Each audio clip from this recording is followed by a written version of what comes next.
जैसे कि अब ये नया क्वेश्चन है, पृथ्वी की सतह पर किसी भी स्थान पर वायु के तापमान वितरण को नियंत्रित करने वाले कारक निम्नलिखित में से कौन से हैं।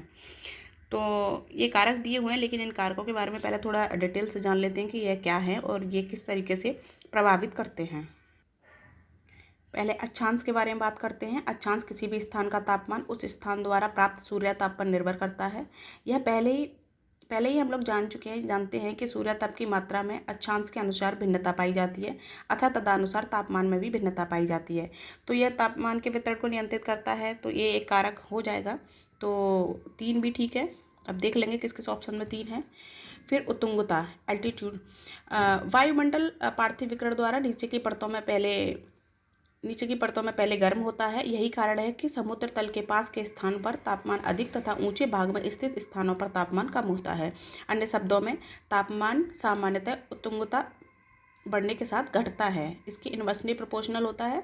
उत्तुंगता के बढ़ने के साथ तापमान के घटने की दर घटने की दर को सामान्य ह्रास दर कहते हैं।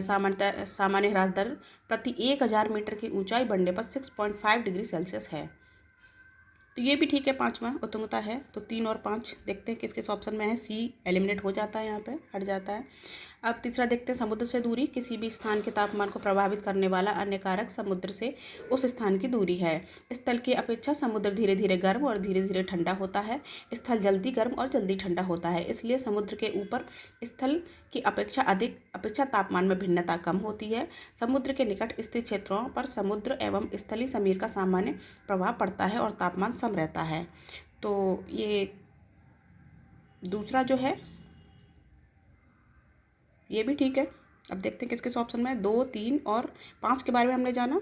तो 2, 3, 5 हैं अभी। पहला एलिमिनेट होता है यहाँ पर और सी भी होता है। अब बी और डी बचा है। अब देखते हैं, वायु संहतियाँ महासागरीय धाराएं। स्थलीय एवं समुद्री समीरों की तरह वायु संहतियाँ भी तापमान को प्रभावित करती हैं। कोष्ण वायु संहतियों से प्रभावित होने वाले स्थानों का तापमान अधिक एवं शीत वायु संहतियों से प्रभावित स्थानों का तापमान कम होता है। इसी प्रकार ठंडी महासागरीय धारा के प्रभाव के अंतर्गत आने वाले समुद्र तटों की अपेक्षा गर्म महासागरीय धारा के प्रभाव में आने वाले तटों का तापमान अधिक होता है।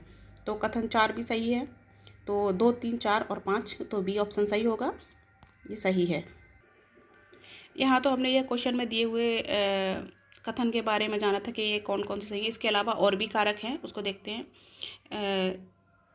वायु संहति का परिसंचरण भी है, कोष्ण तथा ठंडी महासागरीय धाराओं की उपस्थिति भी है और स्थानीय कारक भी हैं जो इनको प्रभावित करते हैं, नियंत्रित करते हैं।